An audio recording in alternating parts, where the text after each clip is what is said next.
1 de noviembre, culto a los ancestros.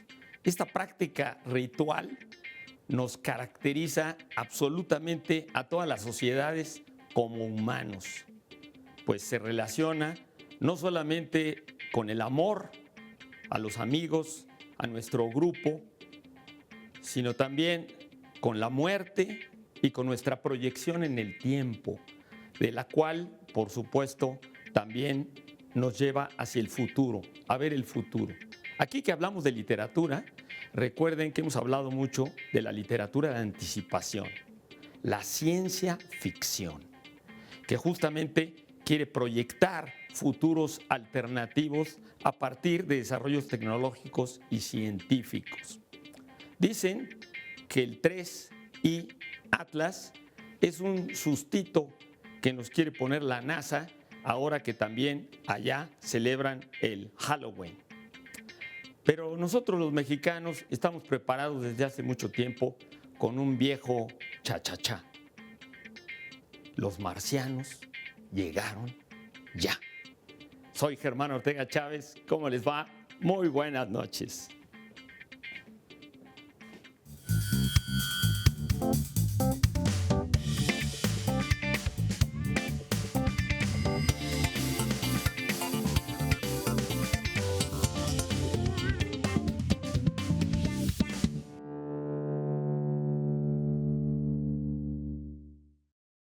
Si tienen alguna dificultad para leer un libro de poemas, no se preocupen, lean los poemas salteados. Si tienen alguna dificultad para el poema ya solito, no se preocupen. Agárrenlo, pasen por ahí y vean qué verso les gusta y quédenselo en la memoria, regurgítenlo mentalmente, repítanlo. Yo la otra vez me encontré una línea de Ethel Krause que dice: Luna, sol sin fortuna. Vean nada más qué bonito. Claro, me quedo retintineando lo de Luna y entonces, ya inspirado porque la poesía crea poetas, dije, me he de comer esa luna cuando me quepa en la mano. Bienvenidos. Ahora le toca el turno en nuestro glosario dichoso del libro a un striptease. Hay que decir que los libros también hacen striptease y, por ejemplo, se pueden quitar la camisa y se quedan desnuditos. Esto que ven aquí es la camisa.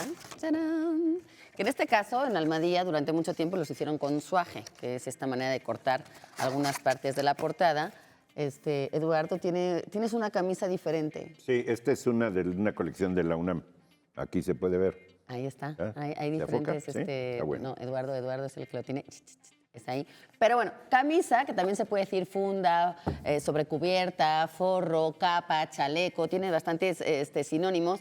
Es esta cubierta que se le pone a las portadas, muchas veces para poner información adicional. Casi siempre tiene solapas, que es otra de las palabras que hemos visto aquí, y se hace básicamente por protección y por estética. En Japón durante mucho tiempo casi era obligatorio tener una camisa y durante mucho tiempo existía la encuadernación de camisa, que era una encuadernación especial con, digamos, darle valor, ¿no? Porque era una tapa muy dura para libros de cuero y que le ponían piedras preciosas. Perdón, no me estoy concentrando porque huele muy bien a este pan de muerto que tenemos aquí al lado, pero buenas noches. Voy a decir buen provecho, pero estamos en la dichosa. Para que yo me sienta desterrada de mí debo sentirme, y fuera de mi ser y aniquilada, sin alma y sin amor de qué servirme. Pero me miro adentro, estoy intacta, mi paisaje interior me pertenece, ninguna de mis fuentes echo en falta, todo en mí se mantiene y reverdece. Yo miro más allá, hacia un futuro, hacia una meta, hacia a dónde va mi vida. Como sé lo que quiero, miro al mundo y le dejo rodar con su mentira. Poema de Concha Méndez, en mi opinión, seductoramente bien escrito de bueno, que escribió unos 8 años después de haber tenido que salir de España debido a la guerra civil que encanalló a su país. Bienvenidos, soy Pablo Boullosa, buenas noches. Como todos los sábados tenemos la pregunta para ustedes en redes. Hoy está bien padre y bien adecuada, de veras, para que transformen, enriquezcan sus altares de muertos. Piensa en algunos libros que tus muertos leyeron o en los que te hubiera gustado que leyeran. Sería una buena idea ponerlos en sus ofrendas. Tenemos ya algunas respuestas que leeremos un poquito más adelante. Ok, nos pregunta Ixchel Peirot Negrete. Del origen del ampersand, preguntada, bueno, por ella, ¿no? Del ampersand. Esta, así está como llavecita que aparece en todas nuestras computadoras, por supuesto, en los teclados. En los teclados hay cosas muy curiosas en cuanto a los símbolos, signos que hay ahí, y hay historias increíbles detrás de esos símbolos. La arroba es una de ellas, por supuesto, pero ampersand también. Ampersand, que se dice casi en esdrújula, y tú lo pronunciaste un poco como es la etimología, porque viene de una frase, una expresión que se decía en inglés, an per se, que es latín, an, es decir, y por sí misma y, porque durante mucho tiempo, en el siglo XVIII, esta ampersand era un símbolo que aparecía al final del alfabeto. Es decir, el alfabeto en español tiene 27 letras porque tenemos la ñ, pero en inglés, que no tienen la ñ, tienen 26, y esta era la 27 que venía después de la Z. Y en las escuelas los niños lo recitaban X, Y, Z, am, per se, an. ¿No? Entonces, esta manera de decir ampersand recitado tan, cantadito y tan seguidito, pues ampersand, ampersand. Y era esta manera de decir, es un I. De hecho, el simbolito data del siglo I a.C. Es considerado el primer taquigrafista de la historia, Tirón, que estaba encargado, era esclavo. Imagínense el tipo de esclavitud, porque había muchos tipos de esclavos, pero digamos que tenía un trabajo, un encomendamiento bastante una categoría, bonita, ¿no? Porque era reproducir, registrar los discursos del senador Cicerón. Los ricos tenían esclavos para que les leyeran. Estaba Entonces, fantástico, imagínate, ¿no? Saber leer, sí. Y entonces lo que hizo es como los copistas en la Edad Media, que como tenían que escribir rápido y tenían que escribir mucho, pues lo que hacían era buscarse trucos para abreviar cosas o empezaban a hacer sus pequeños defectos para poder ahorrar tiempo. Y en el caso de la E y la T, que juntos era et, ¿no? El I, que nosotros tenemos ahora como una conjunción gustativa, pues lo que hacían era ponerla muy rápido, hasta que se convertía, y si ustedes buscan en internet, desde luego hay esta evolución de la grafía, desde la ET, hasta esta cosa rara que tú has hecho al principio, que en realidad es eso, es una manera rápida de escribir ese et, que en español se intentó introducir también, y de hecho en la academia en el siglo XVIII se decía que era igual que etcétera, nada más que entre la I y el ampersand, pues en realidad no hay ninguna economía a la hora de escribir. Incluso te podría decir que esta manera de escribir es más larga que nuestra I. Entonces, en español nunca ha tenido éxito esta manera de escribir este I. Se utiliza mucho en publicidad, en internet, digamos en computación, ¿no? En estos lenguajes de ¿cómo se llama? Me fue el nombre ahora. O nombres de compañías, ¿no? Sí, en publicidad se usa así, ¿no? Y bueno, pues como que tiene una simbología, pero digamos que data del siglo I a.C., aunque en el Renacimiento empezó a ser bastante usado. Y pues es de estos caracteres que digo que están en el teclado. La diéresis, por ejemplo, que son esos dos puntitos en horizontal. En griego significa corte, separación. De hecho, hay un procedimiento en medicina que se llama diéresis y que la tienen en varios idiomas. En español empezó siendo muchas cosas porque en la Q, frecuencia, por ejemplo, o 50, se escribía con QU y se le ponía la diéresis a la U. Con el paso del tiempo se usó nada más detrás de la G cuando la U se tiene que pronunciar. Es decir, con sinvergüenza o nicaragüense o lingüística, ¿no? En este programa la tenemos muy... Lengua no, pero lingüística sí. Ambiguo no, pero ambigüedad sí. Entonces hay este tipo de cuestiones peculiares. O, por ejemplo, la virgulilla, que decíamos antes de los copistas. Bueno, pues la virgulilla es, en lugar de poner NN, annus, lo que hicieron los monjes es hacer este truco de poner, bueno, le ponemos una N, le ponemos una virgulilla encima y entonces todo se pronuncia igual. Eso con el tiempo fue el sonido ñe, que lo tenemos mucho en español, por supuesto. Entonces, annus pasó a ser año, pero en realidad fue un invento, no sé si consciente, de los copistas en la Edad Media a la hora de abreviar tiempo. O sea, si ustedes ven, no levantas el puño, ¿no? A la hora de poner et y poner el ampersand, pues eso es de una vez Ahora, poner, pero perdón. es complicado. Hay un problema con el ¿cómo? Ampersand, que Ampersand. es AM. Yo, por ejemplo, lo identifico con una marca, Procter & Gamble. La cosita esa hace el and, Procter Dolce & Gamble. Gabbana. Pero el problema es que visualmente, para la televisión uno puede estar hablando del ampersand y si no lo ve, muchos no lo van a reconocer. Yo no me acuerdo arriba de qué número está en los teclados. Lo buscas. Pero está, sí, lo buscas, pero no tengo ahorita el teclado. Pero Además cambia el teclado en español, en inglés, En español inglés, de sí. España. sí, pero bueno, yo por ejemplo, el hashtag que le hacen El así gato. siempre, era para decir número. Sí, claro. Vivo en número 245 y le ponías. Ese sí lo sé hacer.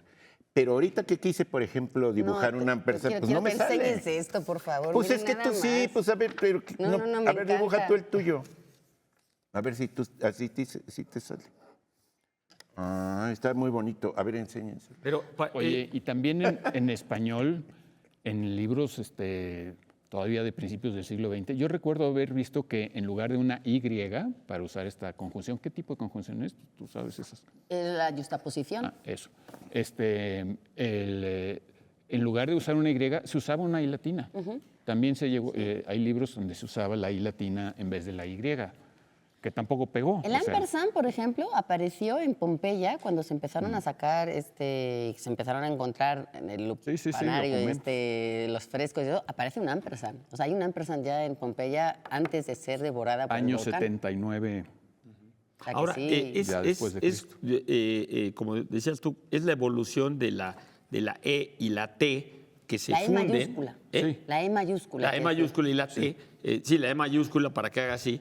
Pero también un poco yo siento, Ahora, no en sé. latín no tenían mayúsculas ni minúsculas. ¿verdad? Yo siento un poco que también es como un nudo, ¿no? O sea, es querer Sí. unir como nudo. Es símbolo de Estás la mano. como Ah, ok, haciendo ok. un nudo, ¿no? Estás tratando de O sea, de la ligar, ¿no? yuxtaposición ahí. Exacto, como que mentalmente, no sé, yo he visto, por ejemplo, en otros idiomas que quieren ligar algo, entonces hacen como un nudo, o sea, haces así, o por ejemplo, el símbolo de infinito lo usan en algunos idiomas para ligar algo, ¿no?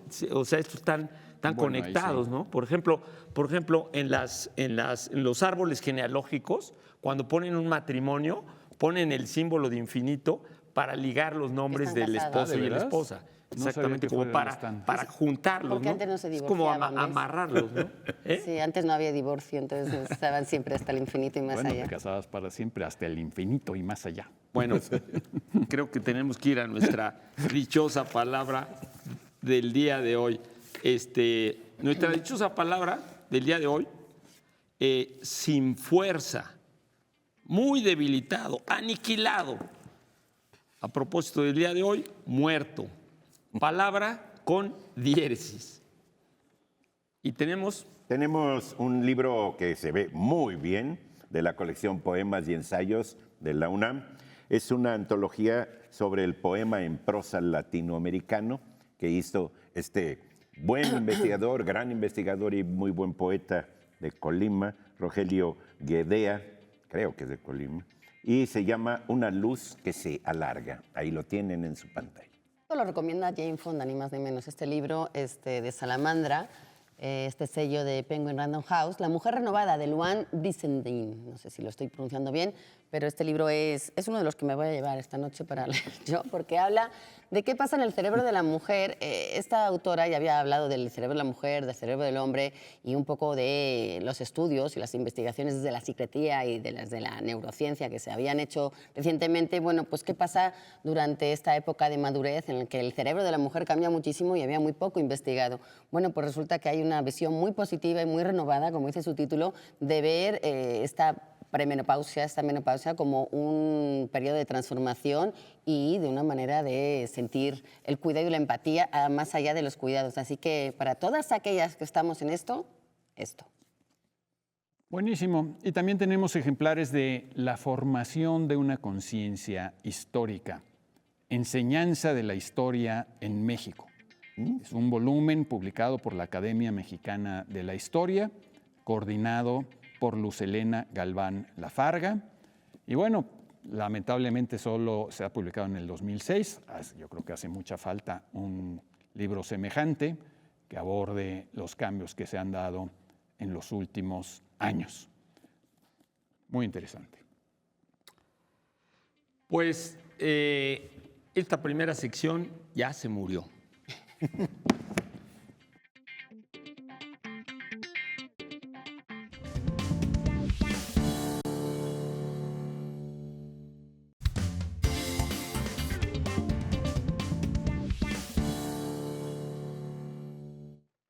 Y ya tenemos algunas respuestas de la pregunta que hicimos en redes, en algunos libros que tus muertos leyeron o que te hubiera gustado que los leyeran. Y dice Claudia Tena: mi mamá Olivia Tena estaba leyendo Mujeres de Ojos Grandes, ya no lo terminó. Lo pondría para que viniera por otro capítulo. Lo pondría en la ofrenda. Qué buena idea, ¿no? Póngalo. Y Vic Gutis dice: a mi papá lo enterramos con su libro de toda la vida, su Biblia. La leyó completa muchas veces, la estudió libro por libro y siempre fue su mismo libro. Y ya rota y gastada quedó con él en su entierro. Pues son interesantes y emotivas y buenas estas respuestas. No hay ninguna respuesta que sea mala, lo digo porque no se me ocurrió otro adjetivo, porque como estamos con lo del pan de muerto. Bueno, voy a hacer otra pregunta que la hizo en realidad Pepe Jos, Joss. Dice: por favor, ¿podrían hablar de esos portales del tiempo que llamamos bibliotecas? Wow. Pues claro que podemos. Creo que cuando hablamos de libros es casi inevitable hablar de bibliotecas. Es un tema pues, demasiado vasto, pero comencemos por lo menos por el nombre, ¿no? Y a propósito de la Biblia, pues el nombre de la biblioteca viene de biblon, que era realmente librito en griego. Los griegos llamaban también biblos a los libros, y venía de una palabra que ellos usaban para referirse al papiro, que era bublos, justamente por la ciudad fenicia de Biblos, que era, pues, que es una de las ciudades más antiguas del mundo que ha estado permanentemente poblada, creo que desde hace como 7,000 años, ¿no? Sí, Es un récord increíble para hacer un asentamiento que nunca ha perdido su población, ¿no? Desde tiempos tan remotos. Y bueno, probablemente, esta etimología ya es más discutida, probablemente el nombre de Biblos, que hoy creo que se llama Jebail o algo así en el Líbano, está cerca de Beirut, probablemente el nombre tenga que ver con el pozo de Dios. Realmente no conozco bien esas etimologías, pero por ahí puede que vaya la cosa, está discutida en cualquier caso. Ahora, bibliotecas, ¿desde cuándo las hay? ¿Cuáles son? Bueno, pues yo creo que cualquier repaso de las bibliotecas tiene que mencionar por lo menos a una biblioteca importante del primer soporte de los libros, que eran pues las tablillas de barro. Esa biblioteca sería, no fue la única, pero la más importante que utilizó esa tecnología, digámoslo así, de tablillas de barro y escritura cuneiforme, fue la biblioteca de Asurbanipal en el siglo VII a.C. Asurbanipal fue el último rey importante del imperio asirio. Su capital era entonces Nínive, creo que ahora está en el norte de Irak y no me acuerdo cómo se llama, si Motul o una cosa así, creo que es una Está muy cerca de Mosul. Mosul, tienes razón. Y bueno, esta biblioteca tenía miles de tablillas. Paradójicamente, Asurbanipal, además de ser un conquistador importante, tenía la peculiaridad de que sabía leer y escribir, cosa que no era común entre los reyes de aquel entonces. La biblioteca era para su goce particular, hay escritos donde él da testimonio de eso, que era para su propio disfrute. Y él era además pues, un rey famoso por su crueldad. Sí, Se cometió suena paradójico. Sí, ¿no? sí. Paradójico. Pero era un rey famoso por su crueldad y por jactarse de su propia... De su poder. De su poder y de su crueldad de haber Y asesinado era a cruel miles y miles de porque personas. cuando él estaba leyendo en la cama se le caía la tablilla cuando dormitaba y bueno, se llevaba muchos golpes. Entonces era una forma de venganza.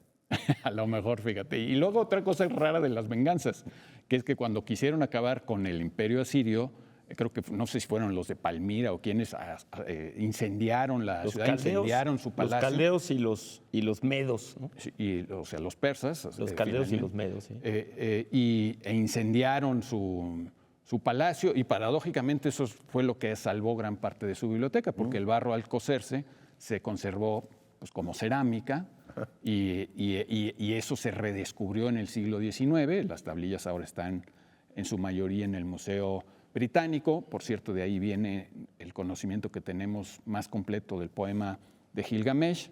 Pero bueno, es una de las bibliotecas del mundo antiguo. La más famosa del mundo antiguo ya usaba otra tecnología, que eran los rollos de papiro, que era la Biblioteca de Alejandría. Por supuesto que asociamos... pues en realidad más que biblioteca era un museo, el museyón. No sabemos exactamente en qué parte del museyón estaba la biblioteca, cómo era, cuánto espacio ocupaba, pero sí sabemos que atrajo, bueno, que fue un proyecto de los reyes Ptolomeos para hacer de Alejandría, que recordemos, era una ciudad nueva que había inventado Alejandro Magno ahí en medio de la nada. Y la decisión de los Ptolomeos de hacer de esta ciudad el centro cultural más importante del mundo, pues lo consiguieron, no solamente por la acumulación de libros y todos los métodos, algunos muy astutos, otros quizá injustos de hacerse de libros. Abusivos quizá, pero bueno, finalmente no solo fue una gran acumulación de libros, sino que pasaron por ahí muchísimos sabios, poetas como Calímaco o Apolonio de Rodas, filólogos como Arquímedes de no sé qué, no me acuerdo, muchos científicos, Eratóstenes, Arquímedes, Euclides, trabajaron ahí en la biblioteca o en el museo. Y además hay otra peculiaridad de esa biblioteca de Alejandría que también es una primicia, que es que por primera vez la biblioteca tuvo una especie de sucursal más pequeña, pero que estaba abierta a toda la gente. Entonces, propiamente que nos conste es la primera biblioteca pública de la historia de la humanidad. Algunos dicen que Pisístrato en Grecia había hecho una biblioteca pública, según algunas fuentes, pero lo más verosímil es que la biblioteca del Templo de Sarapeo, hija de la biblioteca de Alejandría, ahí en Alejandría también, hubiese sido la primera biblioteca pública.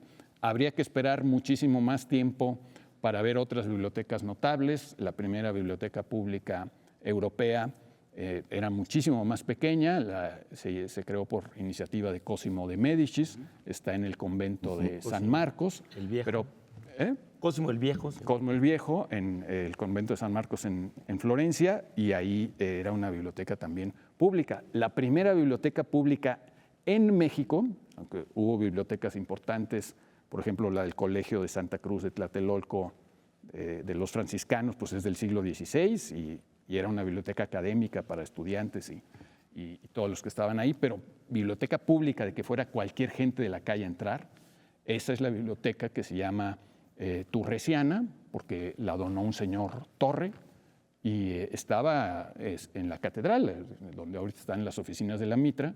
Y por cierto, dicen que cuando se donó esta biblioteca, que el señor además donó dinero para que se mantuviera la biblioteca, él y sus sobrinos panameños donaron dinero para que se mantuviera, los curas lo primero que hicieron fue expulgar los títulos que les parecían no muy santos y dejarlos a un margen, ¿no? Y eso es apenas en el siglo XVIII, a fines del XVIII. Antes nunca hubo una biblioteca pública en la Nueva España.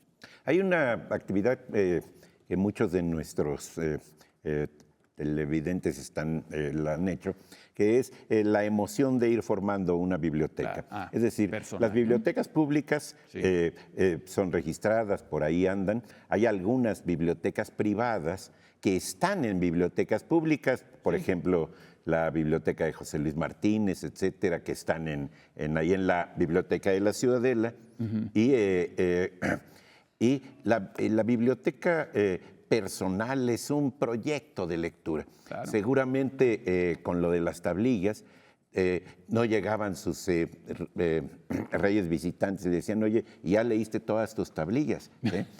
Porque siempre te lo dicen cuando Siempre ven tu preguntan biblioteca. en los casos. Pero es muy emocionante. Habría que hablar también del problema que hay que tienen muchos escritores actuales ya más grandes, para ver qué hacen con sus bibliotecas. Sí. Porque no todos te aceptan. Tú dices, ay, que se vaya a mi facultad. Pues no, en mi facultad no hay espacio. O no te la Y es un aceptan, montón de tampoco trabajo. todos los Ay, que libros. Pero la vayamos a la mayoría de las dichosa. bibliotecas públicas Perdón. tienen origen en bibliotecas privadas, inclusive la Biblioteca del Congreso de Estados Unidos, que es la acumulación más grande de libros que Voy Y a- eso existe. habla Viene también de las de ahí. antibibliotecas, que son todos esos libros que uno tiene, que no se ha No ha leído, que el leído. otro día también hablábamos Voy de a, eso. voy a dar la definición y lo hago sin fuerza, muy debilitado, aniquilado, muerto, expresando, quisiera que ustedes la encontraran, una palabra que es con diéresis. ¿Y que decimos? Ahí tenemos. Tenemos de Liburuac, que es esta editorial del País Vasco que solo tiene libros impresos y que solo habla de música. Este es otro de esos ensayos maravillosos que tienen ellos, de Alan Wright. Lo roto y lo sagrado, Leonard Cohen, Jet Buckley y la improbable ascensión de Aleluyas. ¿Ustedes se acuerdan Qué de esta padre. maravillosa canción de Aleluya? Bueno, pues ha sido de las más registradas, de las más cantadas. Uno de ellos fue Jeff Buckley, porque ha habido mucha gente, Celine Dion, infinidad de artistas lo han cantado. Y pues de dónde salió, qué representa. Un libro entero alrededor de una canción. Esto me emociona muchísimo. También del filósofo coreano de Friburgo, Byung-Chul Han, tenemos, por si alguien se siente en este momento muy debilitado o en este tono, tenemos La Sociedad del Cansancio. Es una cortesía de Editorial Herder, de este escritor pues ahora tan popular, hasta donde la filosofía puede llegar a ser popular, ganador del premio Príncipe de Asturias, o Princesa de Asturias, ya no sé qué. Princesa. Y para ustedes, una cortesía editorial Océano de José Luis Trueba Lara, Qué padre. Carlota, la otra historia, que no vayan a creer que es uno más acerca de las novelas históricas sobre Maximiliano y Carlota, sino aquí hay un juego de la imaginación mucho mayor y mayor también la libertad que se toma el autor para poner a una cortesana loca narrando la vida de otra loca. Suena bien interesante, parte de nuestra historia también para ustedes. Sí, y indudablemente que suena muy, muy loco. José Luis Trueba es un magnífico escritor, es de los historiadores que escriben muy bien. Y nosotros nos vamos a una ya nos vamos, ahorita venimos.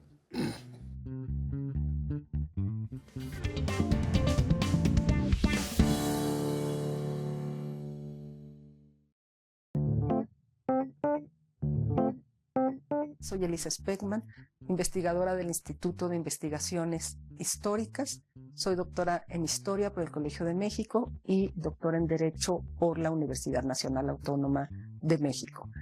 Desde hace varios años formo parte de la Academia Mexicana de la Historia, soy miembro de Número y asumí la tarea de dirigir una colección, Miradas a la Historia. Es una colección de divulgación acorde con la misión fundamental de la academia, que es divulgar el conocimiento histórico, además de, por supuesto, apoyar y promover la investigación histórica seria y rigurosa. La Academia Mexicana de la Historia se fundó en 1919. Desde 1953 ocupa su actual sede en el Centro Histórico de la Ciudad de México, en un edificio con una fachada del siglo XVIII. Tiene 30 miembros de Número y actualmente el director es el doctor Javier García Diego. Mi palabra como editora es comunicación. El objetivo de la comunicación es comunicar el resultado de una investigación académica en formatos y lenguajes atractivos. Solemos transmitir nuestros resultados de trabajo solamente entre colegas, docentes y estudiantes, y me parece que es muy importante asumir el reto y la responsabilidad de poder llegar, interesar a sectores mucho más amplios también interesados en la historia de México. Todos los libros están en acceso abierto en la página de la Academia Mexicana de la Historia. Y agradezco mucho a La Dichosa Palabra la invitación y les mando un saludo cordial. Gracias, Elisa Speckman. Aquí ha habido muchas sonrisas en esta mesa al ver tu cara en pantalla. Y Germán te quiere decir hola. Un abracito, Elisa, ¿eh? Un abrazo, muchos saludos. También se ha puesto muy rica aquí la conversación durante el corte porque hemos seguido hablando de bibliotecas. Podríamos estar hablando horas de bibliotecas y sin duda aquí consensuamos en que El infinito en un junco es un gran libro, el de Irene Vallejo, para también saber muchas de esas historias y de esas particularidades, de esas curiosidades que tienen estos recintos que desde luego hay que luchar para que sigan abiertos y extendiéndose. Aquí nos extendemos todavía más con las preguntas que nos hacen el favor de mandar. Esta llega de Enrique Guillén Ruiz y nos pide hablar sobre Edda de Snorri Sturluson. Bueno, pues este escritor islandés está considerado prácticamente por todos los historiadores de las literaturas germánicas y sobre todo por Borges, que lo admiró muchísimo. Incluso Borges decía que él quería que le alcanzara la vida para estudiar y poder leer en el lenguaje original del antiguo islandés los poemas de Sturluson. Bueno, este autor es como la culminación también y como la terminación y el redondeo de una serie de textos que la mayor parte están perdidos y de tradiciones orales acerca de la religión, las costumbres y las mitologías de los antiguos pueblos germánicos, ¿no? Recuerden que los pueblos germánicos pues, se formaron en el primer milenio antes de Cristo y una oleada primera pues, son los que se golpearon con las fronteras del Imperio Romano, que entre ellos solamente uno inventaron una escritura, que es la escritura rúnica, que solamente servía para comunicaciones religiosas, sagradas y mensajes cortos, ¿no? Pero básicamente los pueblos germánicos durante la Alta Edad Media fueron ágrafos, ¿no? Fueron ágrafos, pero conservaron muchísimas tradiciones de manera oral, ¿no? Y en el momento que llegue el cristianismo a estos pueblos germánicos cerca del año 1000, pues empieza a perderse toda esta imaginería, toda esta simbología, estas costumbres, esta religión, estas leyendas, estas tradiciones, y una serie de autores en el siglo, sobre todo, XII, una serie de autores, la mayor parte de ellos han perdido sus textos, pues guardaron algo de estas tradiciones, ya convertidos ellos al cristianismo. Y Snorri es pues el más grande y el último que pues recaba toda esta información, y él, a pesar de que era cristiano, Borges dice que él no cree que haya creído absolutamente nada en la mitología y en la religión germánica, pero yo creo que sí tenía algo picadito de la araña, un poco como nuestros mexicanos, que todavía en el siglo XVIII decían que eran Nepantla, ¿no? Que todavía tenían muchas costumbres y muchas creencias relacionadas con sus culturas anteriores, ¿no? El chiste es que Snorri escribió una serie de textos que luego fueron llamados la Edda Menor. Y pocos años después se escribió una serie que es anónimo, realmente no sabemos quiénes lo escribieron. Se escribió algo que seguramente se conservaba oralmente y que son poemas mucho más abocados a lo religioso, prácticamente a himnos, a cantos de los antiguos dioses germánicos, ¿no? Por los cuales ahora, gracias a esas dos Edas, la Edda prosaica de Snorri y la Edda mayor, que es esta anónima, un poquito posterior, pues sabemos, es lo que más sabemos de la religión germánica, ¿no? Literalmente la de Snorri estaba en prosa y la otra era en versos. Era en verso, exactamente. La de Snorri estaba en prosa, pero curiosamente Snorri escribió no nada más esta Edda, que por cierto, la palabra Edda es también desconocido su origen. Muchos dicen, a mí me suena más eso, que tiene que ver con Erda, la diosa de la tierra Se escribe antigua, y que quiere decir E-D-D-A, ¿verdad? E-D-D-A, Sin ¿no? H ni Edda, nada. y que quiere decir bisabuela, ¿no?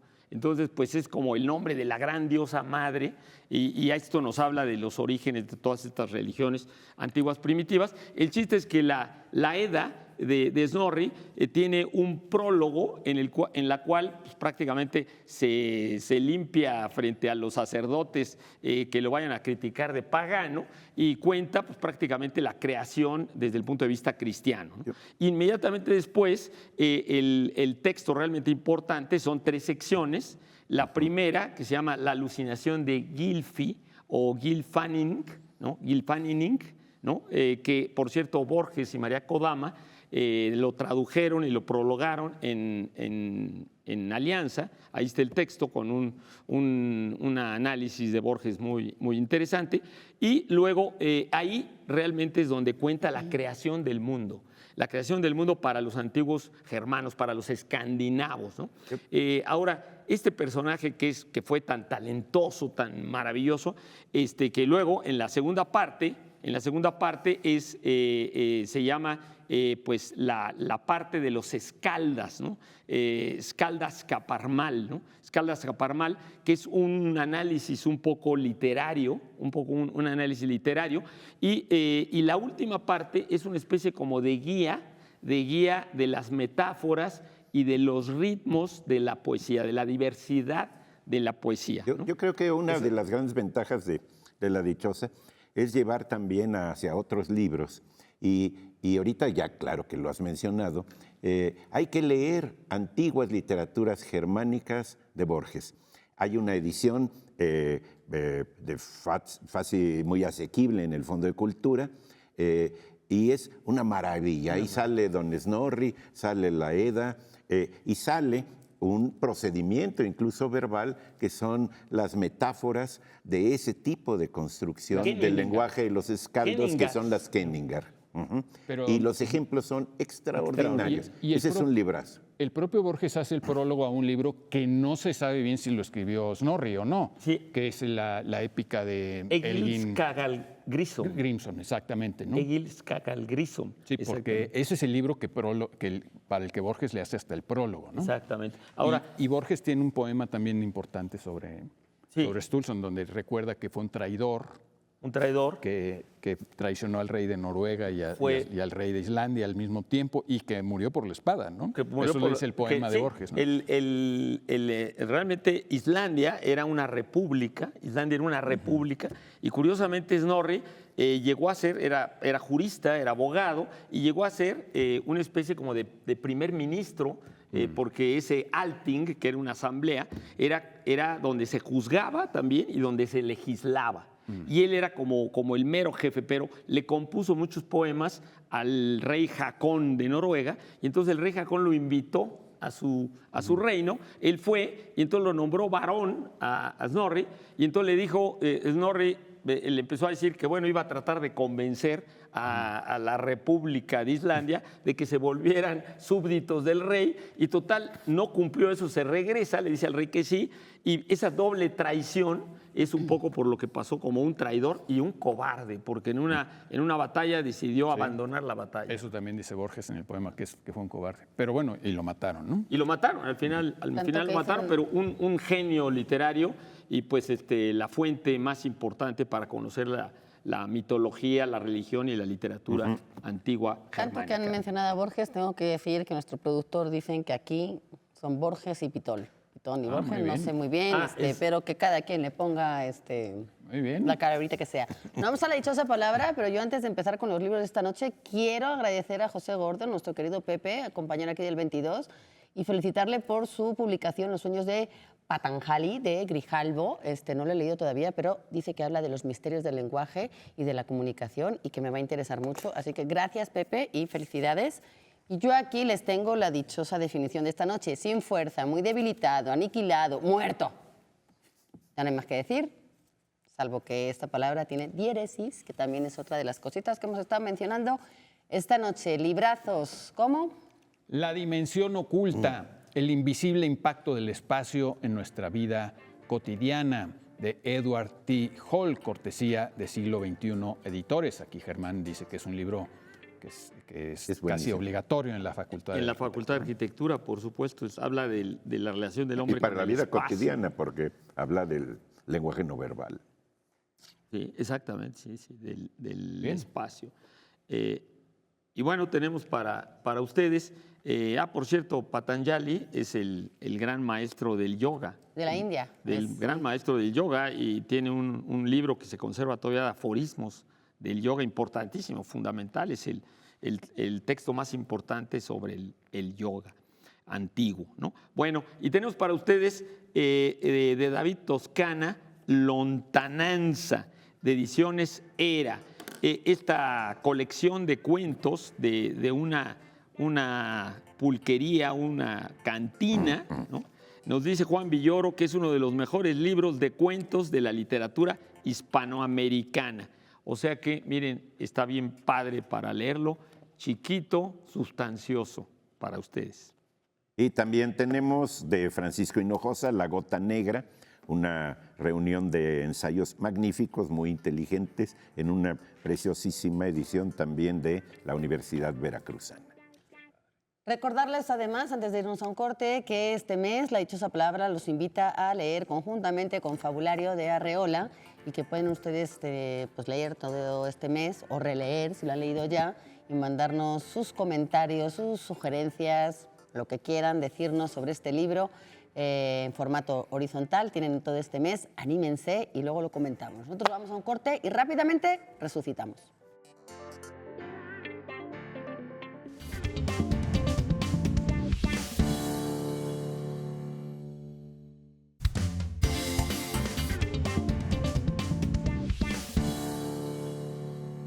Yo estaba aquí muy contento leyendo este número especial de arqueología mexicana dedicado a los tesoros del Museo Nacional de Antropología, sala por sala. Está realmente muy, muy bueno. Se los recomiendo mucho, arqueología mexicana. Vámonos Otra princesa de Asturias, por cierto. Ah, sí, El y muy Museo de merecidísimo Antropología. también. Bueno, museo, pero esta es la revista de... Sí, por Sí, eso, sí, pues sí. estabas hablando La del mejor museo. revista Sí. de arqueología mexicana. Y además, pues que ha hecho un trabajo increíble Oye, a lo además la largo voy. del tiempo. Bueno, vámonos con las preguntas de nuestro culto público. Don Francisco Salinas nos dice, por favor, quiero identificar una poesía de Rubén Darío en la que describe de manera magistral la existencia humana. No la he encontrado. Uy. Pues búsquele. Sí, sería cosa de leer a Darío. Darío es un poeta muy, muy, muy presente. Yo no recuerdo la poesía esa, la poesía porque así se decía en esa época. En vez de decir poema, decían, no, pues escribió poesías. Escribió la poesía de Pero era muy normal. Ay, recítanos una poesía. Es decir, el concepto es la poesía Sí, y el sí. poema Y la es obra donde se también. concreta, ¿no? Pero como sea, era una moda y así era lo normal. Darío es un poeta extraordinario por su musicalidad. A Cortázar, cuya calavera de azúcar está aquí. dije que- Lo que tenía antes de morir en el hospital eran los poemas de Darío, porque la musicalidad de Darío es extraordinaria. ¿Tú te acuerdas cuál es el poema ese al que se refiere, no? Yo creo que es lo fatal. Sí, ese es. ¿Pero cómo va? Dichoso el árbol que es apenas sensitivo y más la piedra dura porque esa ya no siente. Pues no hay dolor más grande que el dolor de ser vivo, ni mayor pesadumbre que la vida consciente. Ser y no saber nada, etcétera, etcétera. Sí me lo Ese sé, es, pero- así que se llama Lo Fatal.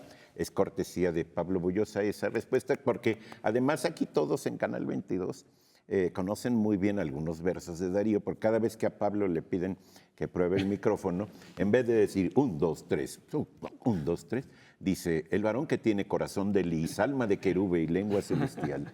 Y Alguna vez lo entonces, dijimos, ya tú y yo todos lo se la dijimos saben, ¿eh? juntos. Una vez lo dijimos juntos, ¿te acuerdas? Una vez. Y, Y probaron juntos el no, micrófono. porque y es No, esto. no, completo, es larguísimo. Es larguísimo, sí. Es los motivos del lobo. Sí. Porque tiene Darío poemas que van desde las fábulas como Los motivos del lobo, una fábula en verso, hasta poemas muy sentidos, muy impresionantes, ¿no? Como ese de Lo fatal, ¿no? Darío influyó en la poesía española de su tiempo. Junto con otro monstruo que había por ahí, monstruo literario, que es José Martí. Uh-huh. Sí. Martí, para que lo visualicen, quienes se saben el mural de donde aparece la calaca esta, que ahorita está muy famosa por todas las calles, José Martí es el que está del lado izquierdo, un poquito como arriba de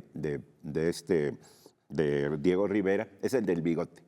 Ese es Martí. Ahí no aparece Rubén Darío, según yo, o al menos yo no lo he encontrado.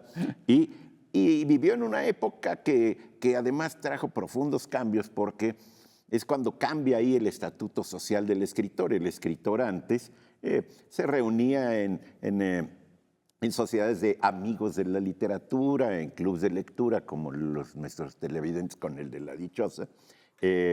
Pero ahí comenzaron las sociedades de escritores y comenzaron los derechos de autor y los escritores que, como decía Darío, creo, sacaba del cerebro para sus lujos. Es decir, ya vivía de la escritura, el medio para la manutención que actualmente en muchos escritores está en la vida académica.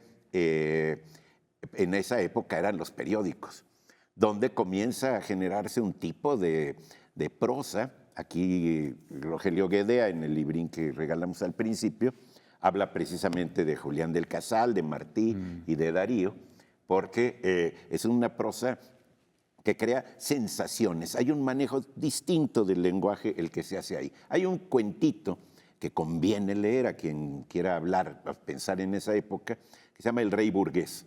Búsquenlo nada más, está en PDF en internet. Y habla del mecenas, es decir, no es un mecenas real, sino ya es alguien que paga a través de otro tipo de mercado. Se va creando un mercado para el libro en esa época. ¿Decías algo?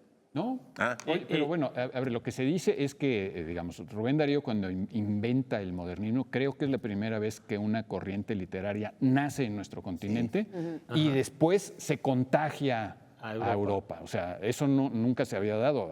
Y además, otra cosa milagrosa de Darío o de Sor Juana es que vienen de la nada. O sea, de lugares, de unos contextos poco literarios, digamos. El contexto en el que se formaron. Bueno, Darío nació creo que en Metopa o Metapa, ¿no? Es una ciudad ahí perdida en Nicaragua. Bueno, hablando de Sor Juana y de Nepantla, ya viene de Nepantla. Por eso, de Nepantla, en un lugar donde dirías que va a surgir volcán. aquí, y surge una Sor Juana, surge un Darío. Por eso hay que ser optimistas. El optimismo es la conciencia de la posibilidad. En cualquier lado puede soplar el espíritu y puede surgir grandes cosas. Y tiene unos cuentos, Rubén Darío, unos cuentos fantásticos, verdaderamente increíbles. Tiene una colección de cuentos fantásticos que incluso Rafael Llopis, un especialista español en cuentos de terror y fantásticos, dice que son de lo mejor que se escribió en América Latina a principios de siglo, ¿no? La música verbal de Darío es lo que es. Sí, bueno. La Marcha Triunfal, que es un poema lleno de puras luces verbales, digamos. Ese tú también lo dices mucho. Siempre lo digo porque es muy buen ejemplo de cómo el ritmo... Es que dice, ya viene el cortejo, ya suenan los claros clarines. La espada se anuncia con vivo reflejo, ya viene oro y hierro, el cortejo de los paladines, tan. Eso es. Si quieren se las rapeo, pero sí, porque si alguien se sabe de memoria hace mucho que no rapeas. Hace mucho que no rapeo, ¿verdad? No es que ya estoy muy grande. Por favor, no, ahorita ya no estoy así. Estoy tratando de entrarle al reggaetón, pero no me sale. No me sale porque me duele la cintura. O sea, es un rap quieto. No, ahorita no. Conste que tú empezaste, ¿eh? Pero bueno, ¿qué más de Darío? ¿Por dónde empezar? ¿Hiciste Bueno, una colección de obras completas? Lo de la figura pública del escritor también es importante. O sea, ya no depender de un mecenas, ni siquiera de una institución, sino del público lector. Eso Eso es un pocas veces fenómeno pasa. maravilloso. Sí, actualmente Maravilloso. todavía hay un mecenazgo a través Sí. del Estado. Sí. Es decir, ¿y por qué? Porque hay muchas áreas de la producción artística que no entran en el mercado. El gran ejemplo es la poesía. ¿sí? O el Es gran- decir, la poesía no se puede escribir de lo que sea porque nadie la compra. Sí. O- Entonces, O el otro eres ejemplo muy es libre. la Biblioteca de Alejandría, Ajá, donde sí. hay un proyecto realmente de vamos a hacer un proyecto centro cultural, sí, un proyecto de cultural cultura de- universal Sí, y que se hace decían bien. de cómo Pero había bueno, sido un poco cultural. recopilado, pero eficiente fue. Ya nos vamos, ¿verdad? Sí, ya nos vamos. ya nos Tenemos que enterrar este programa en Día de Muertos. Bueno, pero antes, Está Antes de- o agonizando, incinerar, antes de hay que saber. agonizando de el llevarlo al programa. panteón. En los estertores. Vámonos a la dichosa pregunta. Bueno, hubo muchas respuestas. Por supuesto, piensa en algunos libros que tus muertos leyeron o en los que te hubiera gustado que leyeran. Sería una buena idea ponerlos en sus ofrendas, aparte de los que mencionó Eduardo, la Biblia de Mujeres de Ojos Grandes, creo que era, o de Ojos Negros, ya no me acuerdo. Grandes. Aquí Huichitas nos dice, mi abuelo vino de España con un baúl que estaba lleno de libros de Julio Verne. ¡Qué maravilla! Por azar me tocaron a mí entre todos los nietos. Son un tesoro y por supuesto que estarán en su ofrenda. Bien, bueno, hay muchas otras respuestas muy interesantes. Bueno, tenemos que dar la dichosa, la respuesta a la dichosa palabra. La definición decía, sin fuerza, muy debilitado, aniquilado, muerto. Palabra con diéresis, hay muchos sinónimos de eso, pero la respuesta era exsangue. ¿Qué tal, Maravilloso. Exangüe, nadie usa eso. ¿eh? Es una palabra Había gente que había dominguera y dicho eso que estamos agüitado. apenas Yo entrando. pensé que era exánime. Ujú. Agüitado Que también también es- podría sí, pero- ser. Pero no Con diéresis. exánime no lleva diéresis. Sí, por eso. Pero por eso. agüitado sí, agüitado también podría Ah, ser. mira. una buena. Agüitado, así Ah, siento, ok, agüitado. si alguien dijo agüitado hay que darle por... Bueno, no Churri, se te agüiten. toca uno. No se agüiten. Ahora sí, Ya nos vamos enterramos porque ya hay que esta comerse el pan de emisión. muerto. Eduardo Casar, Laura García, Germán Ortega, un Feliz noche de servidor. Nos muertos. vemos la próxima semana. Las Adiós. 8.